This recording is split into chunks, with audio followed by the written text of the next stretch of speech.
Hi hello friends, welcome back to my channel. ಅನಿರೀಕ್ಷಿತ ಮದುವೆ. ನಿಜವಾಗ್ಲೂ ಅವರಿಬ್ಬರು ಆಫೀಸ್ನಲ್ಲಿ ಇದ್ದಾರೆ ತಾನೇ. ಹೊರಗಡೆ ಹೋಗೋದು ಒಂದಿನ ಬಾರಿ ಆರ್ಯನವರನ್ನೇ ಕೇಳಿ ಬರೋಣ ಬಿಡು ಅಣ್ಣಯ್ಯ ಅಂದ್ಲು. ಜಾಹ್ನವಿ ಬ್ಯಾಗ್ ತಗೊಂಡು ಹೋಗ್ತಾ ಇದ್ದೀನಿ ಅಣ್ಣ, ನಾಳೆ ಕೊಡ್ತೀನಿ ಅಂತ ಹೇಳು ಅಣ್ಣಯ್ಯ. ಸರಿ, ನೀನು ಜಾಗ್ರತೆಯಾಗಿ ಹೋಗು ಅವನಿ ಅಂದನು ಮನೋಜ್. ಅವನಿ ಹೊರಗಡೆ ಬರಲಿ ಅಂತ ಕ್ರಿಶ್ ಅಲ್ಲೇ ನಿಂತಿದ್ದ, ಅವಳಿಗಾಗಿ ವೆಯ್ಟ್ ಮಾಡ್ತಾ ಇದ್ದ. ನಮ್ಮ ಜಾಹ್ನವಿ ಮಾತ್ರ ರೂಮ್ನಲ್ಲಿ ಪ್ರಶಾಂತವಾಗಿ ನಿದ್ದೆ ಮಾಡ್ತಾ ಇದ್ದಾಳೆ, ಯಾರಿಗೂ ಗೊತ್ತಿಲ್ಲ. ಕ್ರಿಶ್ ಅವನಿಯನ್ನು ನೋಡಿ, ಅದೇನು ನೀವು ಒಬ್ಬರೇ ಬಂದಿದ್ದೀರಾ, ಮತ್ತು ಜಾಹ್ನವಿಯವರು ಬರಲಿಲ್ವಾ ಅಂತ ಕೇಳಿದನು. ನಮ್ಮ ಜಾಹ್ನವಿ ಒಳಗಡೆ ಇಲ್ಲ, ಅವಳು ಕೂಡ ಆರ್ಯನವ್ರ ಜೊತೆ ಹೊರಗಡೆ ಹೋಗಿದ್ದಾಳೆ ಅಂದ್ಲು ಅವನಿ. ಹೌದಾ, ಹಾಗಾದರೆ ಈಗ ನೀವು ಒಬ್ಬರೇ ಹೋಗಬೇಕಾ ಅಂತ ಕೇಳಿದನು ಕ್ರಿಶ್. ಮತ್ತೆ ಅಷ್ಟೇ ಅಲ್ವಾ, ಯಾವುದಾದ್ರೂ ಕ್ಯಾಬ್ ಬುಕ್ ಮಾಡಿಕೊಂಡು ಡೈರೆಕ್ಟಾಗಿ ರೂಮ್ಗೆ ಹೋಗಿಬಿಡ್ತೀನಿ ಅಂದ್ಲು ಅವನಿ. ನಿಮಗೆ ಅಭ್ಯಂತರ ಇಲ್ಲದೇ ಇದ್ದರೆ ನನ್ನ ಕಾರ್ನಲ್ಲಿ ಹೋಗೋಣವಾ ಬನ್ನಿ ಅಂದನು. ನಿನಗೆ ಕಾರು ಎಲ್ಲಿಂದ ಬಂತು ಅಂತ ಅವಳು ಕೇಳಿದ್ಲು. ನನಗೆ ಎಲ್ಲಿದೆ, ವೇದಾಂತು ತಗೊಂಡು ಹೋಗ್ತಾ ಇದ್ದೇನೆ ಬನ್ನಿ ಅಂದನು. ಆಗ ಅವನಿ ಹೋಗಿ ಕಾರ್ನಲ್ಲಿ ಕುಳಿತಳು. ನಿಮ್ಮ ರೂಮ್ ಎಲ್ಲಿದೆ ಅಂತ ಕ್ರಿಶ್ ಕೇಳಿದ. ಹೇಳಿದರೆ ಅಲ್ಲಿ ಡ್ರಾಪ್ ಮಾಡ್ತೀನಿ ಅಂದನು ಕ್ರಿಶ್. ನಿಮಗೆ ಯಾಕೆ ಶ್ರಮ, ಸುಮ್ಮನೆ ಶ್ರಮ ಕೊಡ್ತೀನೇನೋ ಅಂದ್ಲು ಅವಳು. ಅಯ್ಯೋ, ಶ್ರಮ ಏನಿದೆ ರೀ, ನಾನೇನು ನಿಮ್ಮನ್ನು ಹೊತ್ಕೊಂಡು ಹೋಗ್ತಿದ್ದೀನಾ, ಕಾರೇ ಅಲ್ವಾ ಹೊರಬೇಕಿರೋದು ಅಂತ ಹೇಳಿ ನಕ್ಕನು ಕ್ರಿಶ್. ನೀವು ಬಂದಾಗಿಂದ ಈಗಿನವರೆಗೂ ನಿಮ್ಮಲ್ಲಿ ತುಂಬಾ ಬದಲಾವಣೆ ಬಂದಿದೆ ಅಂದ್ಲು ಅವನಿ. ಮಾತುಗಳನ್ನು ಚೆನ್ನಾಗಿ ಕಲ್ತಿದ್ದೀರಾ, ಕನ್ನಡ ಕೂಡ ಚೆನ್ನಾಗಿ ಮಾತಾಡ್ತಾ ಇದ್ದೀರಾ, ಮತ್ತು ನಮ್ಮ ಮಾತೃಭಾಷೆ ಅಲ್ವಾ, ಕಲಿಬೇಕು ತಾನೇ ಅಂದ. ಭಾಷೆ ಜೊತೆಗೆ ಎಲ್ಲವನ್ನ ಕಲ್ತಿದ್ದೀರಿ ಅನಿಸುತ್ತೆ. ನಾನೇನು ಎಲ್ಲವನ್ನ ಕಲೀಲಿಲ್ಲ, ನೀವೇನಾದರೂ ಕಲಿಸಿದ್ರೆ ಕಲ್ತ್ಕೊಳ್ತೀನಿ ಅಂದ. ಇದು ಮಜವಾಗಿದೆ ಕಣ್ರಿ, ನಾನೇನು ಕಲಿಸ್ಬೇಕು ಅಂತೆ, ಯಾವುದಾದ್ರೂ ಆಗಲಿ ಅನ್ನುತ್ತಾ ಅವನೇ ಕಡೆ ನೋಡಿದನು. ನನ್ನ ಮುಖ ಏನ್ರಿ ನೋಡ್ತೀರಾ, ರೋಡ್ ಕಡೆ ನೋಡಿ ಲೈವ್ ಮಾಡಿ ಅಂದ್ಲು ಅವನಿ. ನಮ್ಮ ಪರಿಚಯವೇ ಒಂದು ಜಗಳದಿಂದ ಶುರುವಾಯಿತು, ಮತ್ತೆ ನೀವು ಎಲ್ಲಾದರೂ ಕಾಣಿಸ್ತೀರಾ ಅಂತ ಹೊರಗಡೆ ಬಂದಾಗಲೆಲ್ಲ ನಿಮಗಾಗಿ ನೋಡ್ತಾ ಇದ್ದೆ. ಅವನಿಯಾಗ ಯಾಕೆ ಅಂದ್ಲು. ನಾನು ನಿಮ್ಮ ಮೇಲೆ ಕಿರ್ಚಾಡಿ ಹೋಗಿದ್ದಕ್ಕೆ ರಿವೆಂಜ್ ತೀರಿಸ್ಕೊಳ್ಳೋಕ್ಕಾ ಅಂದ್ಲು ಅವನಿ. ಇಷ್ಟು ಸುಂದರವಾದ ಹುಡುಗಿ ಮೇಲೆ ಯಾರಾದರೂ ನಿಜವಾಗ್ಲೂ ರಿವೆಂಜ್ ತೀರಿಸ್ಕೊಳ್ತಾರಾ ಅಂದನು ಕ್ರಿಶ್. ಈಗ ನೀವು ನನ್ನನ್ನು ಹೊಗಳಿಕೆಯಿಂದ ಮುಳುಗಿಸಿದ್ರೆ ನಿಮಗೇನು ಲಾಭ ಇಲ್ಲ ಬಿಡಿ ಅಂದ್ಲು. ನಾನೇನು ಹೊಗಳ್ತಾ ಇಲ್ಲ, ಇರೋ ನಿಜಾನ ಹೇಳ್ತಾ ಇದ್ದೀನಿ ಅಷ್ಟೇ ಅಂದನು ಕ್ರಿಶ್. ಸಾಕು ನಿಲ್ಲಿಸ್ರಿ ಅಂದ್ಲು. ನಾನೇನು ಅಂದಿಲ್ವಲ್ಲ ನಿಲ್ಲಿಸೋಕೆ. ಅಯ್ಯೋ ಕ್ರಿಶ್ ಅವರೇ, ನಮ್ಮ ರೂಮ್ ಬಂತು, ಕಾರ್ ನಿಲ್ಲಿಸಿ ಅಂತ ಹೇಳ್ತಿದ್ದೀನಿ, ಏನು ಅಷ್ಟರಲ್ಲೇ ಬಂದುಬಿಟ್ವಾ ಅಂತ ಆಶ್ಚರ್ಯದಿಂದ ಕೇಳಿದನು ಕ್ರಿಶ್. ಏನು ಅಷ್ಟರಲ್ಲೇನಾ, ನಾವು ಗಂಟೆಗಳಿಂದ ಜರ್ನಿ ಮಾಡಿ ಬಂದಿದ್ದೀವಿ ಅಂತ ಕಾರ್ ಇಳಿದ್ಲು ಅವನಿ. ಕ್ರಿಶ್ ಕೂಡ ಕಾರ್ ಇಳಿದು, ನಿಮ್ಮ ಜೊತೆ ಮಾತನಾಡ್ತಾ ಇದ್ದರೆ ನನಗೆ ಸಮಯವೇ ಹೋಗೋದು ತಿಳಿತಿಲ್ಲ ಅಂದನು. ನನಗೆ ಲಿಫ್ಟ್ ಕೊಟ್ಟಿದ್ದಕ್ಕೆ ಥ್ಯಾಂಕ್ಸ್ ಸೋ ಮಚ್ ಕ್ರಿಶ್ ಅವರೇ ಅಂದ್ಲು. ಅದೇನು ರೀ, ಬರೀ ಥ್ಯಾಂಕ್ಸ್, ಒಂದು ಕಪ್ ಕಾಫಿ ಕೂಡ ಕೊಡಲ್ವಾ ಅಂತ ಕೇಳಿದನು ಕ್ರಿಶ್. ಹಲೋ ಸರ್, ಇದು ಲಂಚ್ ಟೈಮ್, ಕಾಫಿ ಕುಡಿಯೋ ಟೈಮ್ ಅಲ್ಲ ಅಂದ್ಲು ಅವನಿ. ಹಾಗಾದರೆ ಸರಿ, ಕಾಫಿ ಬದಲು ಲಂಚ್ನೇ ಬಡಿಸ್ತೀರಾ, ನನಗೂ ತುಂಬ ಹಸಿವಾಗ್ತಿದೆ, ಬನ್ನಿ ಬೇಗ ಅಂದನು ಕ್ರಿಶ್. ಹಸಿವು ಅಂತ ಹೇಳಿದ ತಕ್ಷಣ ಅವನಿ ಬೇಡ ಅಂತ ಹೇಳಲಾಗದೆ ಸರಿ ಬನ್ನಿ ಅಂತ ಮನೆಯೊಳಗಡೆ ಕರ್ಕೊಂಡು ಹೋದ್ಲು. ಇತ್ತ ಆರ್ಯನ್ ಹಾಸ್ಪಿಟಲ್ ಹೋಗಿ ಡಾಕ್ಟರ್ನ ಭೇಟಿಯಾದನು. ಏನಾಯಿತು ಡಾಕ್ಟರ್, ಅರ್ಜೆಂಟಾಗಿ ಬರಲಿಕ್ಕೆ ಕಾಲ್ ಮಾಡಿದ್ರಿ ಅಲ್ವಾ ಅಂತ ಕೇಳಿದನು. ಅವಳು ನಿಮ್ಮ ಬಗ್ಗೆ ಪದೇ ಪದೇ ಕೇಳ್ತಾ ಇದ್ದಾಳೆ, ಅದಕ್ಕೆ ಕಾಲ್ ಮಾಡಬೇಕಾಯಿತು ಅಂದರು ಡಾಕ್ಟರ್. ಈಗ ಅವಳಿಗೆ ಹೇಗಿದೆ ಡಾಕ್ಟರ್?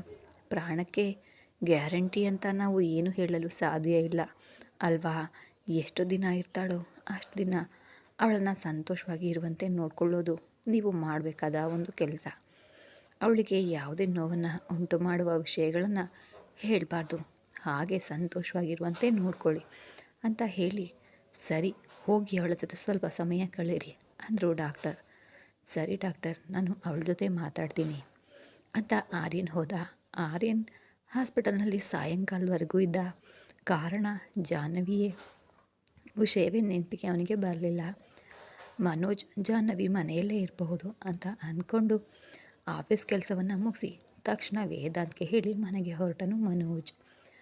ಇತ್ತ ಅವನಿ ಮತ್ತು ಕ್ರಿಶ್ ಇಬ್ಬರು ಸೇರಿ ವೆಜ್ ಬಿರಿಯಾನಿ ಮಾಡಿಕೊಂಡು ತಿಂದು ಸುಸ್ತಾಗಿ ಕ್ರಿಶ್ ಸ್ವಲ್ಪ ಹೊತ್ತು ಹಾಗೆ ಅಲ್ಲೇ ಮಲಗಿ ಎದ್ದು ಮನೆಗೆ ಹೋದನು. ಆರಿನ್ ಅವಳು ಮಲಗಿದ ತಕ್ಷಣ ಡಾಕ್ಟರ್ಗೆ ಹೇಳಿ ಮನೆಗೆ ಬಂದ. ತುಂಬ ಸುಸ್ತಾಗಿದ್ದ ಕಾರಣ ಮನೆಗೆ ಬಂದ ತಕ್ಷಣ ಫ್ರೆಶ್ ಆಗಿ ಬೆಡ್ ಮೇಲೆ ಬಿದ್ದನು ಆರ್ಯ. ಇತ್ತ ಮನೋಜ್ ಮನೆಗೆ ಬರೋ ಅಷ್ಟರಲ್ಲಿ ಬೀಗ ಹಾಕಿತ್ತು. ಜಾಹ್ನವಿ ಈ ಸಮಯದಲ್ಲಿ ಎಲ್ಲಿಗೆ ಹೋಗೋದಿಲ್ವಲ್ಲ ಅಂತ ಕಾಯ್ತಾ ಇದ್ರು. ಜಾನು ಬರದ ಕಾರಣ ಅವನಿಗೆ ಕಾಲ್ ಮಾಡಿದನು. ಅವನಿ ಟಿ ವಿ ನೋಡ್ತಾ ಮನೋಜ್ ಕಾಲ್ ನೋಡಿ ರಿಸೀವ್ ಮಾಡಿ ಹಲೋ ಅಣ್ಣಯ್ಯ ಅಂದ್ಲು. ಅವನಿ ಜಾಹ್ನವಿ ಅಲ್ಲಿಗೆ ಏನಾದರೂ ಬಂದಿದ್ದಾಳ ಅಂತ ಕೇಳಿದನು ಮನೋಜ್. ಜಾಹ್ನವಿ ಇಲ್ಲಿಗೆ ಬರೋದೇನು ಅಣ್ಣಯ್ಯ, ಮನೆಯಲ್ಲಿ ಇಲ್ವಾ? ಇಲ್ಲ ಅವನಿ, ಸುತ್ತಮುತ್ತ ಕೇಳಿದರೆ ಜಾಹ್ನವಿ ಮಧ್ಯಾಹ್ನದಿಂದ ಮನೆಗೆ ಬಂದಿಲ್ಲ ಅಂತ ಹೇಳ್ತಾ ಇದ್ದಾರೆ ಅಣ್ಣಯ್ಯ. ಜಾಹ್ನವಿ ಆರ್ಯನವ್ರ ಜೊತೆ ಹೋದ್ಲಲ್ಲ, ಅವ್ರ ಜೊತೆನೇ ಇರಬಹುದೇನೋ, ಒಂದು ಸರಿ ಫೋನ್ ಮಾಡಿ ಕೇಳು ಅಂದ್ಲು. ಸರಿ ಅವನಿ, ನಾನು ಕೇಳ್ತೀನಿ ಅಂತ ಹೇಳಿ ಫೋನಿಟ್ಟು ಆರ್ಯನ್ಗೆ ಕಾಲ್ ಮಾಡಿದನು. ಬೆಡ್ ಮೇಲೆ ಮಲಗಿದ ಆರ್ಯನ್ ಫೋನ್ ನೋಡಿ ರಿಸೀವ್ ಮಾಡಿ ಮನೋಜ್ ಮನೆಗೆ ಹೋದ್ಯಾ ಅಂತ ಕೇಳಿದನು. ಈಗಷ್ಟೇ ಬಂದೆ ಆರ್ಯನ್, ಸಮಯ 10 ಆಗ್ತಾ ಇದೆ ಅಲ್ವಾ, ಮನೆಗೆ ಬನ್ನಿ ಅಂದನು. ನಾನು ಮನೆಗೆ ಯಾಕೆ ಮನೋಜ್, ಅದು ಈಗ ಅಂತ ಕೇಳಿದನು. ಮತ್ತು ಜಾಹ್ನವಿಯನ್ನು ಮನೆ ಹತ್ರ ಯಾರು ಬಿಡ್ತಾರೆ ಅಂತ ಕೇಳಿದ್ನ ಮನೋಜ್. ಆರ್ಯನ್ ಮೇಲೆ ಎದ್ದು ಏನು ಮನೋಜ್ ನೀನು ಹೇಳ್ತಾ ಇರೋದು, ನಮ್ಮ ಜಾಹ್ನವಿಯನ್ನು ನಾನು ಬಿಡೋದೇನು, ಏನು ಹೇಳ್ತಿದೀಯಾ ಅಂತ ಕೇಳಿದನು. ಜಾಹ್ನವಿ ಈಗ ನಿನ್ನ ಹತ್ರ ಇಲ್ವಾ? ಇದ್ದಾಳಲ್ವಾ ಆರ್ಯನ್, ಮತ್ತೆ ಯಾಕೆ ಏನು ತಿಳಿಯೋದನ್ನಂತೆ ಕೇಳ್ತಿದೀಯಾ? ಮನೋಜ್, ಜಾಹ್ನವಿ ನನ್ನ ಹತ್ರ ಇಲ್ಲ, ನಾನು ಮನೆಗೆ ಬಂದು ಮಲ್ಕೊಂಡಿದ್ದೀನಿ ಕಣೋ. ಅದೇನು ನೀನು ಮತ್ತು ಜಾಹ್ನವಿ ಇಬ್ಬರು ಹೊರಗಡೆ ಹೋದ್ರಿ ಅಲ್ವಾ ಅಂದರು. ಆವಾಗ ಜಾಹ್ನವಿ ರೂಮಲ್ಲಿ ಇರಲು ಹೇಳಿದ್ದು ನೆನಪಿಗೆ ಬಂದು ಮನೋಜ್ ಜಾಹ್ನವಿಯನ್ನು ಕರ್ಕೊಂಡು ಬರ್ತೀನಿ, ನೀನು ಗಾಬರಿ ಆಗಬೇಡ ಅಂತ ಹೇಳಿ ಫೋನ್ ಇಟ್ಟನು ಆರ್ಯ. ನಿಜವಾಗ್ಲೂ ಜಾಹ್ನವಿ ವಿಷಯ ನಾನು ಹೇಗೆ ಮರ್ತು ಹೋದೆ ಅಂದ್ಕೊಳ್ತಾ ಹೊರಬಂದು ಕಾರ್ ತೆಗೆದು ಹೊರಟನು. ಅವನಿ ಕಾಲ್ ಮಾಡಿ ಜಾಹ್ನವಿ ಇದ್ದಾಳಲ್ಲ ಅಣ್ಣಯ್ಯ ಅಂತ ಕೇಳಿದನು. ಆರ್ಯನ್ ಜೊತೆ ಹೋಗಿಲ್ವಂತೆ ಅವನಿ, ಮತ್ತೆ ಮಧ್ಯಾಹ್ನ ನೀವು ಯಾರನ್ನು ನೋಡಿದ್ರಿ ಅಂತ ಕೇಳಿದ ಮನೋಜ್. ಆರ್ಯನ್ ಅವರು ಹೋಗೋದನ್ನು ನೋಡಿದೆ ಅಣ್ಣಯ್ಯ, ಜಾಹ್ನವಿ ಆಫೀಸ್ನಲ್ಲಿ ಇಲ್ಲದ ಕಾರಣ ಅವಳು ಕೂಡ ಹೋಗಿದ್ದಾಳೆ ಅಂತ ಅಂದ್ಕೊಂಡೆ. ಹಾಗಾದರೆ ಈಗ ಜಾಹ್ನವಿ ಎಲ್ಲಿದ್ದಾಳೆ? ತಿಳಿತಿಲ್ಲ ಅವನಿ, ಆರ್ಯನ್ ಕರ್ಕೊಂಡು ಬರ್ತೀನಿ ಅಂತ ಹೋಗಿದ್ದಾನೆ. ನಮಗೆ ಯಾರಿಗೂ ಹೇಳಿದೆ ಜಾಹ್ನವಿ ಎಲ್ಲಿಗೆ ಹೋದ್ಲು ಅಂತ ಯೋಚಿಸ್ತಾ ಇದ್ಲು ಅವನಿ. ಜಾಹ್ನವಿ ರೂಮ್ನಲ್ಲಿ ಮಲಗಿದ ಮೇಲೆ ಯಾವುದೇ ಶಬ್ದ ಕೇಳಿಸದ ಕಾರಣ ಎಚ್ಚರ ಕೂಡ ಆಗಿರಲಿಲ್ಲ. ರಾತ್ರಿ ಸುಮಾರು 7 ಗಂಟೆಯ ಸಮಯದಲ್ಲಿ ಅವಳಿಗೆ ಸಡನ್ನಾಗಿ ಎಚ್ಚರಾಗಿ ಕಂಡುಬಿಟ್ಲು. ಯಾವುದೋ ಹೊಸ ರೂಮ್ ಅನ್ನಿಸ್ತಾ ಇದ್ರಿಂದ ಭಯವಾಗಿ ಎದ್ದು ಕುಳಿತುಕೊಂಡು ರೂಮೆಲ್ಲ ನೋಡುವಷ್ಟರಲ್ಲಿ ಅವಳಿಗೆ ನೆನಪಾಯಿತು ಆಫೀಸ್ನಲ್ಲಿ ಆರ್ಯನ್ ರೂಮ್ನಲ್ಲಿ ಇದ್ದದ್ದು. ನಾನು ಮಲಗಿದ್ದಾಗ ಆರ್ಯನ್ ಅವರು ಎಬ್ಬಿಸದೆ ಏನು ಮಾಡ್ತಿದ್ದಾರೆ ಅಂತ ಡೋರ್ ಹತ್ರ ಹೋಗಿ ಬಾಗಿಲು ತೆಗೆಯಲು ಪ್ರಯತ್ನಿಸಿದ್ಲು. ಅವಳು ಎಷ್ಟು ಹೇಳಿದರೂ ಕೂಡ ಬಾಗಿಲು ಬರ್ತಾನೆ ಇರಲಿಲ್ಲ. ಆರ್ಯನ್ ಅವರೇ ಅಂತ ಗಂಟ್ಲು ಹರ್ಚೋವರೆಗೂ ನೋವೋವರೆಗೂ ಕಿರ್ಚಿದ್ಲು. ಆದರೆ ಏನೂ ಪ್ರಯೋಜನ ಆಗಲಿಲ್ಲ. ನಾನು ರೂಮ್ನಲ್ಲಿ ಇದ್ದರೆ ಯಾರೋ ಲಾಕ್ ಮಾಡಿದರು, ನಿಜವಾಗ್ಲೂ ಆರ್ಯನ್ ಅವರು ಏನಾದರೂ ನನ್ನನ್ನು ಅಂತ ಯೋಚಿಸ್ತಾ ಇದ್ಲು. ಕರೆಂಟ್ ಹೋಯ್ತೇನೋ, ರೂಮ್ ಪೂರ್ತಿ ಕತ್ಲಾಯಿತು. ಪಾಪ ಜಾಹ್ನವಿ ಅಂತೂ ಬಾಯದಿಂದ ಕಿರ್ಚ್ತಾ ಯಾರಾದರೂ ಇದ್ದರೆ ದಯವಿಟ್ಟು ಬಾಗಿಲು ತೆಗೀರಿ ಅಂತ ಬಾಗಿಲ ಬಡಿತಾ ಇದ್ಲು. ಪಾಪ ಅವಳು ಎಷ್ಟೇ ಕಿರ್ಚಿದ್ರು ಬಾಗಿಲು ಬಡಿದ್ರು ಯಾರು ಕೂಡ ಬರದೇ ಇದ್ದಾಗ ಆ ಕತ್ಲಲ್ಲೇ ಹೋಗಿ ಬೆಡ್ ಮೇಲೆ ಕುಳಿತುಕೊಂಡು ಆರ್ಯನ್ ಅವರು ನನ್ನನ್ನು ಹೇಗೆ ಮರೆತು ಹೋದರು, ಅವರು ಮರೆತರೆ ಹೋಗಲಿ, ಈ ಅವನಿ ಮತ್ತು ಅಣ್ಣಯ್ಯ ಕೂಡ ಹೇಗೆ ಮರೆತರು, ನಿಜವಾಗ್ಲೂ ನನ್ನ ಮೇಲೆ ಯಾರಿಗೂ ಪ್ರೀತಿ ಇಲ್ಲ ಅಂತ ಬೇಸರ ಪಟ್ಕೊಳ್ತಾ ಕೊನೆಗೆ ಈ ಕರೆಂಟ್ ಕೂಡ ನನ್ನ ಮೇಲೆ ದಯೆ ತೋರಿಸ್ತಿಲ್ಲ ಅಂದ್ಕೊಂಡ್ಳು. ನನಗೆ ಕತ್ಲೆ ಅಂದರೆ ತುಂಬ ಭಯ ಅಂತ ತಿಳಿದಿದ್ರು ಕೂಡ ಕರೆಂಟ್ ಹೋಯಿತು. ಈ ರಾತ್ರಿಯೆಲ್ಲ ಕತ್ಲಲ್ಲೇ ಇರಬೇಕಾ? ಕತ್ಲೆ ಅಂದರೆ ದೆವ್ವಗಳಿಗೆ ಇಷ್ಟ ಅಲ್ವಾ? ಎಲ್ಲಾದರೂ ಕತ್ಲೆ ಇದೆ ಅಂತ ನನ್ನ ಹತ್ರ ಬರೋದಿಲ್ಲ ತಾನೇ? ಒಂದು ವೇಳೆ ಬಂದರೆ ಏನು ಮಾಡಬೇಕು ಅಂತ ಬೆಡ್ ಮಧ್ಯದಲ್ಲಿ ಕುಳಿತು ಅತ್ತ ಇತ್ತ ನೋಡ್ತಾ ಇದ್ಲು. ಹಾಗೆ ನೋಡ್ತಾ ಇರುವಾಗ ಜಾಹ್ನವಿಗೆ ಇನ್ನೂ ಭಯವಾಗಿ ಗಟ್ಟಿಯಾಗಿ ಕಣ್ಗಳನ್ನು ಮುಚ್ಕೊಂಡ್ಳು. ಕಣ್ಣು ಮುಚ್ಕೊಂಡ್ರೆ ದೆವ್ವ ನಿಧಾನವಾಗಿ ಬಂದು ತನ್ನ ಗಂಟ್ಲು ಹಿಡ್ಕೊಂಡಂತೆ ಭಾಸವಾಗಿ ಭಯದಿಂದ ಜೋರಾಗಿ ಕಿರುಚಿ ಸುತ್ತಲೂ ನೋಡಿದ್ಲು. ಅಲ್ಲಿ ಏನೂ ಇಲ್ಲದೇ ಇದ್ದರೂ ಮೈಯೆಲ್ಲ ಬೆವರಿನಿಂದ ಒದ್ದೆಯಾಗಿತ್ತು. ನನ್ನನ್ನು ಇಲ್ಲಿ ಒಬ್ಬಳನ್ನೇ ಬಿಟ್ಟು ಹೋಗಿ ನೀವು ಎಲ್ಲ ಆರಾಮಾಗಿ ಮಲಗಿದ್ದೀರಾ ನಾಳೆ ಬೆಳಗ್ಗೆವರೆಗೂ ನಾನು ಬದುಕಿದ್ರೆ ಒಬ್ಬೊಬ್ಬರಿಗೂ ಸರಿಯಾಗಿ ಬುದ್ಧಿ ಕಲಿಸ್ತೀನಿ ಅಂತ ಬೈಕೊಳ್ತಾ ಕುಳಿತಿದ್ಲು ಜಾಹ್ನವಿ. ಅಷ್ಟರಲ್ಲಿ ಆರ್ಯನ್ ಕಾರ್ ಬಂದು ಆಫೀಸ್ ಮುಂದೆ ನಿಂತಿತ್ತು. ಸೆಕ್ಯೂರಿಟಿ ಆರ್ಯನ್ ಬಂದಿದ್ದನ್ನು ನೋಡಿ, ಸರ್ ಏನಾಯಿತು, ನೀವು ಈ ಸಮಯದಲ್ಲಿ ಬಂದಿದ್ದೀರಾ ಅಂತ ಕೇಳಿದ. ಕೆಲಸ ಇದೆ, ಓಪನ್ ಮಾಡು ಅಂದನು ಆರ್ಯನ್. ಸೆಕ್ಯೂರಿಟಿ ತಡ ಮಾಡ್ತಾ ಇರೋದನ್ನು ನೋಡಿ ಅವನ ಕೈ ಹಿಂದೆ ಕೀ ಕಿತ್ಕೊಂಡು ತಾನೇ ಡೋರ್ ಓಪನ್ ಮಾಡಿ ತನ್ನ ಕ್ಯಾಬಿನ್ ಒಳಗಡೆ ಹೋಗಿ ಲೈಟ್ ಹಾಕಿದರೆ ಲೈಟ್ ಹತ್ತುತ್ತಿಲ್ಲ. ಇದೇನು ಹೊರಗಡೆ ಲೈಟ್ ಉರಿತಾ ಇದೆ, ನನ್ನ ರೂಮ್ನಲ್ಲಿ ಪವರ್ ಇಲ್ವಾ ಅಂದ್ಕೊಳ್ತಾ ಹೋಗುವಾಗ ಟೇಬಲ್ ತಗುಲಿ ಅದರ ಮೇಲಿದ್ದ ವಸ್ತು ಕೆಳಗಡೆ ಬಿದ್ದು ಶಬ್ದ ಆಯಿತು. ರೂಮ್ನಲ್ಲಿದ್ದ ಜಾಹ್ನವಿಗೆ ಆ ಶಬ್ದ ಕೇಳಿ ಇನ್ನೂ ಭಯ ಆಗಿ ಬೆಡ್ ಮೇಲಿದ್ದ ಬೆಡ್ಶೀಟ್ನ ತೆಗೆದುಕೊಂಡು ಪೂರ್ತಿಯಾಗಿ ಮುಚ್ಕೊಂಡು ಮಲಗಿ ನಡಕ್ತಾ ಇದ್ಲು. ಆರ್ಯನ್ ಮೊಬೈಲ್ ಲೈಟ್ ಹಾಕ್ಕೊಂಡು ರೂಮ್ ಹತ್ರ ಹೋಗಿ ಬಾಗಿಲಿನ ಲಾಕ್ ತೆಗೆದು ಒಳಗಡೆ ಬಂದು ಬೆಡ್ ಮೇಲೆ ಇದ್ದ ಜಾಹ್ನವಿ ಹತ್ರ ಬಂದ. ಜಾಹ್ನವಿ ಆ ಶಬ್ದಕ್ಕೆ ಇನ್ನೂ ಭಯದಿಂದ ನಡುಗ್ತಾ ಇದ್ಲು. ಆರ್ಯನ್ ಬೆಡ್ ಹತ್ರ ಬಂದು ಜಾಹ್ನವಿ ಮುಚ್ಕೊಂಡಿದ್ದ ಬೆಡ್ಶೀಟ್ನ ತೆಗೆದನು. ಪಾಪ ಅಷ್ಟೇ, ಜಾಹ್ನವಿ ಅಂತೂ ಭಯದಿಂದ ಜೋರಾಗಿ ಕಿರ್ಚ್ಕೊಂಡು ಬೆಡ್ ಮೇಲೆ ಬಿದ್ದುಬಿಟ್ಲು ಪ್ರಜ್ಞೆ ತಪ್ಪಿ. ಜಾಹ್ನವಿ ಅಂತ ಆರ್ಯನ್ ಎಷ್ಟೇ ತಟ್ಟಿದ್ರು ಕೂಡ ಅವಳು ಎಚ್ಚರ ಆಗಲಿಲ್ಲ. ಫ್ರಿಡ್ಜ್ ಹತ್ರ ಹೋಗಿ ನೀರು ತಂದು ಜಾಹ್ನವಿ ಮುಖದ ಮೇಲೆ ಚುಮುಕ್ಸಿದ. ಜಾಹ್ನವಿ ನಿಧಾನವಾಗಿ ಕಂಡುಬಿಟ್ಲು. ಜಾಹ್ನವಿ, ನಾನು ಆರ್ಯನ್ ಅಂದನು. ಅಷ್ಟೇ, ಆರ್ಯನ್ ಅವರೇ ಅಂತ ಎದ್ದು ಅವನನ್ನು ಬಿಗಿಯಾಗಿ ಅಪ್ಪಿಕೊಂಡು ಅಳ್ತಾ ಶುರು ಮಾಡಿದ್ಲು. ನನ್ನನ್ನು ಯಾಕೆ ನೀವು ಒಬ್ಬಳನ್ನ ಬಿಟ್ಟು ಹೋದ್ರಿ, ನನಗೆ ಎಷ್ಟು ಭಯ ಆಯಿತು ಗೊತ್ತಾ ಅಂತ ಅಳ್ತಾ ಇದ್ದಾಗ, ಸಾರಿ, ನನ್ನನ್ನು ಕ್ಷಮಿಸ್ಬಿಡು ಜಾಹ್ನವಿ, ಫೋನ್ ಬಂತು ಅಂತ ಮಾತನಾಡ್ತಾ ಹೊರಟೋದೆ. ಈಗ ಬಂದಿದ್ದೀನಿ ಅಲ್ವಾ, ಇನ್ನೂ ಭಯ ಪಡಬೇಡ, ನಾನು ಹೋಗಿ ಲೈಟ್ ಆಗಿ ಬರ್ತೀನಿ, ಯಾಕಿಲ್ಲ ಅಂತ ನೋಡಿ ಕೂಡ ಬರ್ತೀನಿ ಅಂತ ಹೊರಟಾಗ ನನಗೆ ಭಯ ಆಗ್ತಿದೆ ಆರ್ಯನ್ ಅವರೇ, ನಾನು ಕೂಡ ಬರ್ತೀನಿ ಎಂದ್ಲು. ಇಲ್ಲೇ ಇರು ಜಾಹ್ನವಿ, MCB ಏನಾದರೂ ಬಿದ್ದಿರಬಹುದು, ಸರಿಪಡಿಸಿ ಬರ್ತೀನಿ ಅಂದನು. ಸರಿ ಅಂತ ಅವಳು ಬೆಡ್ ಮೇಲೆ ಕದಡದೆ ಹೋಗಿ ಕೂತ್ಕೊಂಡ್ಳು. ಆರ್ಯನ್ ಆಫೀಸ್ ರೂಮ್ಗೆ ಬಂದು ಎಲೆಕ್ಟ್ರಿಕ್ ಬೋರ್ಡ್ ಹತ್ರ ಹೋಗಿ ನೋಡಿದರೆ MCB ಕೆಳಗಡೆ ಬಿದ್ದಿತ್ತು. ಅದನ್ನು ಮೇಲೆ ಎತ್ತಿದ ತಕ್ಷಣ ಲೈಟ್ ಬಂತು. ಜಾಹ್ನವಿ ಆನಂದದಿಂದ, ಆರ್ಯನ್ ಅವರೇ ಲೈಟ್ ಬಂತು ಬನ್ನಿ ಅಂದ್ಲು. ಆರ್ಯನ್ ರೂಮ್ ಒಳಗಡೆ ಬಂದು ಜಾಹ್ನವಿ ಪಕ್ಕ ಕುಳಿತು, ಸಾರಿ ಜಾಹ್ನವಿ, ನಿನ್ನ ಹೀಗೆ ಮರೆತು ಹೋಗಬಾರ್ದಾಗಿತ್ತು ಅಂದನು. ಜಾಹ್ನವಿಗೆ ಆಗ ತಾನು ಅನುಭವಿಸಿದ ಭಯ ನೆನಪಾಗಿ ಆರ್ಯನ್ ಮೇಲೆ ಕೋಪ ಬಂತು.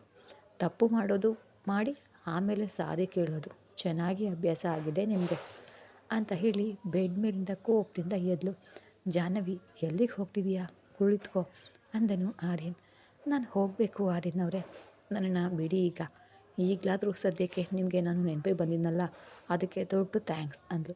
ತಪ್ಪಾಯಿತು ಅಂತ ಹೇಳ್ತಿದ್ದೀನಿ ಅಲ್ವಾ, ಫೋನ್ ಬಂದಿದ್ದರಿಂದ ಹೊರಗಡೆ ಹೋದೆ, ಅಲ್ಲಿ ತುಂಬ ಸುಸ್ತಾಗಿದ್ದರಿಂದ ನನಗೆ ಏನೂ ನೆನಪಾಗಲಿಲ್ಲ. ಮನೆಗೆ ಹೋಗಿ ಮಲಗಿದ್ದಾಗ ನಿಮ್ಮ ಅಣ್ಣಯ್ಯ ಕಾಲ್ ಮಾಡಿ ನೀನು ಇನ್ನೂ ಮನೆಗೆ ಬಂದಿಲ್ಲ ಅಂತ ಹೇಳಿದಾಗ ನೀನು ಈ ರೂಮ್ನಲ್ಲಿ ಇರೋದು ನನಗೆ ನೆನಪಾಗಿ ಎಷ್ಟು ವೇಗವಾಗಿ ಬಂದೆ ಗೊತ್ತಾ ಅಂದನು. ಅಂದರೆ ಆರ್ಯನ್ ಹೇಳಿದ್ದನ್ನು ಕೇಳಿ, ಅಂದರೆ ನಿಮಗೆ ನಿಜವಾಗ್ಲೂ ನಾನು ನೆನಪೇ ಬರಲಿಲ್ವಾ, ನಮ್ಮ ಅಣ್ಣಯ್ಯ ಫೋನ್ ಮಾಡಿದ ಮೇಲೆ ನಾನು ನೆನಪಾಗಿದ್ದೀನಿ ಅಂತ ಕೋಪದಿಂದ ಕೇಳಿದ್ಲು. ಆಗ ಆರ್ಯ, ಅಯ್ಯೋ ಮೊದಲೇ ಕೋಪದಲ್ಲಿದ್ದಾಳೆ, ಅಚಾನಕ್ಕಾಗಿ ಇದನ್ನು ಕೂಡ ಹೇಳಿಬಿಟ್ನಲ್ಲ, ಈಗ ಇವಳು ಕೋಪ ಹೇಗೆ ಕಡಿಮೆ ಮಾಡೋದು ಅಂದ್ಕೊಂಡ. ಆರ್ಯನ್ ಜಾಹ್ನವಿ ಹೋಗ್ತಾ ಇರೋದನ್ನು ನೋಡಿ ಬೇಗನೆ ಎದ್ದು ಅವಳನ್ನು ಎರಡೂ ಕೈಗಳಿಂದ ಎತ್ಕೊಂಡು ಬಂದು ಬೆಡ್ ಮೇಲೆ ಕೂರಿಸಿದ. ಆರ್ಯನ್ ಅವಳ ಕಾಲುಗಳ ಹತ್ರ ಕುಳಿತು, ನನ್ನನ್ನು ಕ್ಷಮಿಸು ಜಾಹ್ನವಿ, ಫೋನ್ ಮಾತನಾಡ್ತಾ ಹೋಗಿ ನೀನು ಒಳಗಡೆ ಇರುವ ವಿಷಯವನ್ನು ಮರೆತು ಹೋದೆ, ಸಾರಿ. ನಾನು ಅದನ್ನು ಹೇಳ್ತಾ ಇರೋದು ಆರ್ಯನ್ ಅವರೇ, ನನಗಿಂತ ನಿಮಗೆ ಆ ಫೋನ್ ಕಾಲ್ಗಳೇ ಮುಖ್ಯ. ಅದು ನನ್ನ ಮೇಲೆ ಪ್ರೀತಿ ಇದ್ದಿದ್ರೆ ನನ್ನನ್ನು ಮರೀತಾ ಇರಲಿಲ್ಲ ಅಲ್ವಾ. ಅದು ಅಲ್ಲೇ ನನ್ನದೇ ಹುಚ್ಚುತನ, ನೀವು ನನ್ನ ಮೇಲೆ ಇಷ್ಟಪಟ್ಟು ತಾಳಿ ಕಟ್ಟಿಲ್ಲ, ಯಾವುದೋ ಫ್ರೆಂಡ್ ಮೇಲಿರುವ ಹುಚ್ಚು ಪ್ರೀತಿಯಿಂದ ನನಗೆ ತಾಳಿ ಕಟ್ಟಿದ್ದೀರಿ. ಅಂತಹ ನಿಮಗೆ ನನ್ನ ಮೇಲೆ ಪ್ರೀತಿ ಇರುತ್ತೆ ಅಂತ ನಾನು ಭ್ರಮೆಯಲ್ಲಿರೋದು ನನ್ನ ಬುದ್ಧಿಗೆಡಿತನ ಅಂದ್ಲು. ಆರ್ಯನ್ ಮೇಲೆ ಎದ್ದು, ಜಾಹ್ನವಿ, ಕೋಪದಲ್ಲಿ ಏನು ಮಾತಾಡ್ತಿದೀಯಾ ಅಂತ ತಿಳಿದು ಮಾತಾಡ್ತಿದೀಯಾ ಅಂತ ಕೇಳಿದನು. ತಿಳಿದೇ ಮಾತಾಡ್ತಾ ಇದ್ದೀನಿ, ನಾನು ಹೇಳ್ತಾ ಇರೋದು ನಿಜ ತಾನೇ, ನೀವು ನನ್ನನ್ನು ಇಷ್ಟಪಟ್ಟು ಈ ತಾಳಿ ಕಟ್ಟಿಲ್ಲ ತಾನೇ, ಆಗಿರುವಾಗ ನಿಮಗೆ ನನ್ನ ಮೇಲೆ ಪ್ರೀತಿ ಇರುತ್ತೆ ಅಂತ ನಾನು ಹೇಗೆ ಅಂದ್ಕೊಳ್ಳಿ ಆರ್ಯನ್ ಅವರೇ. ಅವನಿಗೆ ಕೆಲಸ ಕೊಡಿಸಲು ಬಂದು ಈ ರೂಮ್ನಲ್ಲಿ ಯಾಕೆ ಸಿಕ್ಕಿದ್ನೋ ಅಂದ್ಲು. ಜಾಹ್ನವಿ ಹಾಗೆ ಹೇಳ್ತಾ ಇದ್ರೆ ಆರ್ಯನ್ಗೆ ಕೋಪ ಬಂತು. ಅವನಿ ಪದೇ ಪದೇ ಜಾಹ್ನವಿ ಪದೇ ಪದೇ ಪ್ರೀತಿ ಇಲ್ಲ ಅಂತ ಹೇಳಿಬೇಡ ಅಂದ. ಅಂದರೆ ಏನಾಗ್ಬಿಡುತ್ತೆ? ನಾನು ಹೇಳ್ತಾ ಇರೋದು ನಿಜಾನೇ ತಾನೇ? ನಿಮಗೆ ನಿಜವಾಗ್ಲೂ ನನ್ನ ಮೇಲೆ ಪ್ರೀತಿ ಇದ್ದಿದ್ರೆ ಹೀಗೆ ಮಾಡ್ತಿರ್ಲಿಲ್ಲ ಅಂದು. ಆರ್ಯನ್ ಅವಳನ್ನು ಮೇಲೆ ಎತ್ತಿ, ಏನು ಆಗ್ಲಿಂದ ನೋಡ್ತಾ ಇದ್ದೀನಿ ಪ್ರೀತಿ ಇಲ್ಲ ಅಂತ ಅಂದಿದೀಯಾ? ಪ್ರೀತಿ ಇಲ್ಲದೆ ಇದ್ದರೆ ಈಗ ಹೀಗೆ ಓಡಿ ಬರ್ತಾ ಇದ್ನಾ? ಪ್ರೀತಿ ಇಲ್ಲದೆ ಇದ್ದರೆ ಅಂದು ಆ ವಿಹಾನ್ ನಿನ್ನನ್ನು ಚುಡಾಯಿಸಲು ಬಂದಾಗ ಅವನನ್ನು ಹೊಡೆದಿದ್ದು ಯಾಕೆ ಹೇಳು? ನಿನ್ನ ಮೇಲಿನ ಪ್ರೀತಿಯಿಂದಾನೇ ಅಲ್ವಾ? ನಿನ್ನ ಮೇಲೆ ಪ್ರೀತಿ ಇಲ್ಲದೆ ಇದ್ದರೆ ದಿನ ನಿನ್ನನ್ನು ನೋಡಬೇಕು ಅಂತ ಅನ್ನೋ ಹಂಬಲದಿಂದ ನಿನ್ನ ಮನೆಗೆ ಬರ್ತಾ ಇದ್ದಿದ್ದು ಪ್ರೀತಿಯಿಂದಾನೇ ಅಲ್ವಾ? ನಾನು ಮಾಡಿದ ಯಾವ ಕೆಲಸದಲ್ಲೂ ನಿನಗೆ ಪ್ರೀತಿ ಕಾಣಿಸ್ಲೇ ಇಲ್ವಾ? ಇಂದು ಏನೋ ಟೆನ್ಷನಲ್ಲಿ ಇದ್ದು ಮರ್ತೋದೆ. ಮರ್ತಿದ್ರು ಕೂಡ ನಿಮ್ಮ ಅಣ್ಣಯ್ಯ ಫೋನ್ ಮಾಡಿದ ತಕ್ಷಣ ನೀನು ಎಲ್ಲಿದ್ದೀಯ ಅಂತ ಅವನಿಗೆ ಹೇಳದೆ ನಾನು ಮಲಗಬಹುದಿತ್ತು ಅಲ್ವಾ? ಆದರೆ ಹಾಗೆ ಮಾಡಿದ್ನಾ? ನೀನು ಹೇಗಿದೆಯೋ ಏನೋ ಅಂತ ಎಷ್ಟು ಟೆನ್ಷನ್ ಮಾಡ್ಕೊಂಡು ಬಂದೆ ನಿನಗೆ ಗೊತ್ತಾ? ಕತ್ಲಲ್ಲಿ ತಿಳಿಯದೆ ನೋಡು, ಕಾಲು ಏನೋ ಚುಚ್ಕೊಂಡಿದೆ ಅಂತ ತೋರಿಸ್ದನು. ಜಾಹ್ನವಿ ಅವನ ಕಾಲಿನ ಕಡೆ ನೋಡಿ, ಅಯ್ಯೋ ಆರ್ಯನ್ ಅವರೇ, ರಕ್ತ ಬರ್ತಿದೆ ಅಂತ ಕೆಳಗಡೆ ಕುಳಿತು ಕಾಲು ಹಿಡಿದು ನೋಡಲು ಹೋದ್ಲು. ಆರ್ಯನ್ ಹಿಂದಕ್ಕೆ ಸರಿದು, ನನ್ನ ಮೇಲೆ ಕನಿಕರ ತೋರಿಸಲು ನಾನು ಇದನ್ನು ತೋರಿಸಲಿಲ್ಲ ನಿನಗೆ ಅಂದ. ಅದೆಲ್ಲ ಆಮೇಲೆ, ಮೊದಲು ಕಾಲು ತೋರಿಸಿ ಆರ್ಯ ಅವರೇ, ಹೆಬ್ಬೆರಳು ಜಜ್ಜಿದಂತೆ ಆಗಿದೆ, ರಕ್ತ ಕೂಡ ಬರ್ತಾ ಇದೆ, ನೋಡಲು ಬಿಡಿ ಅಂದ್ಲು. ಏನೂ ಬೇಡ ಬಾ, ನಿನ್ನನ್ನು ಮನೆಯಲ್ಲಿ ಬಿಟ್ಟು ಬರ್ತೀನಿ ಅಂತ ಆರ್ಯನ್ ಆಫೀಸ್ ರೂಮ್ ಕಡೆ ಹೊರಟು ಹೋದ. ಅಲ್ಲಿ ನೆಲದ ಮೇಲೆಲ್ಲ ರಕ್ತದ ಕಲೆಗಳಿದ್ವು. ಜಾಹ್ನವಿಗೆ ಅದನ್ನು ನೋಡಿದ ತಕ್ಷಣ ಬೇಸರ ಆಗಿ, ಆರ್ಯನ್ ಅವರೇ, ನಾನು ಹೇಳೋದನ್ನು ಸ್ವಲ್ಪ ಕೇಳಿ ಅಂದ್ಲು. ಜಾಹ್ನವಿ, ಈಗ ಬರ್ತೀಯೋ ಇಲ್ವೋ ಅಥವಾ ನಿಮ್ಮ ಅಣ್ಣ ಮನೋಜ್ಗೆ ಕಾಲ್ ಮಾಡಿ ಬರಲು ಹೇಳಬೇಕಾ ಅಂದ. ನಿಮ್ಗೆ ಯಾಕೆ ಇಷ್ಟು ಹಠ ಆರ್ಯ? ಮೊದಲು ಆ ಕಾಲಿಗೆ ಪಟ್ಟಿ ಕಟ್ಟಲು ಬಿಡಿ, ಇಲ್ಲದೇ ಇದ್ದರೆ ರಕ್ತ ಹೋಗುತ್ತೆ. ಹೋದರೆ ಹೋಗಲಿ ಬಿಡು ಅಂತ ಕೋಪದಿಂದ ಅಂದನು ಆರ್ಯ. ನಿಮಗೆ ಮಾತುಗಳಲ್ಲಿ ಹೇಳಿದರೆ ಕೇಳಿಸೋದಿಲ್ಲ ಅನ್ನುತ್ತಾ ಕೈ ಹಿಡಿದು ಅವನನ್ನು ಎಳೆದು ಕುರ್ಚಿಯಲ್ಲಿ ಕೂರಿಸಿದ್ಲು. ಫಸ್ಟ್ ಏಡ್ ಕಿಟ್ನ ಹುಡುಕಿ ತಂದು ಗಾಯವನ್ನು ಕ್ಲೀನ್ ಮಾಡಿ ಕಾಲಿಗೆ ಪಟ್ಟಿ ಕಟ್ಟಿದ್ಲು.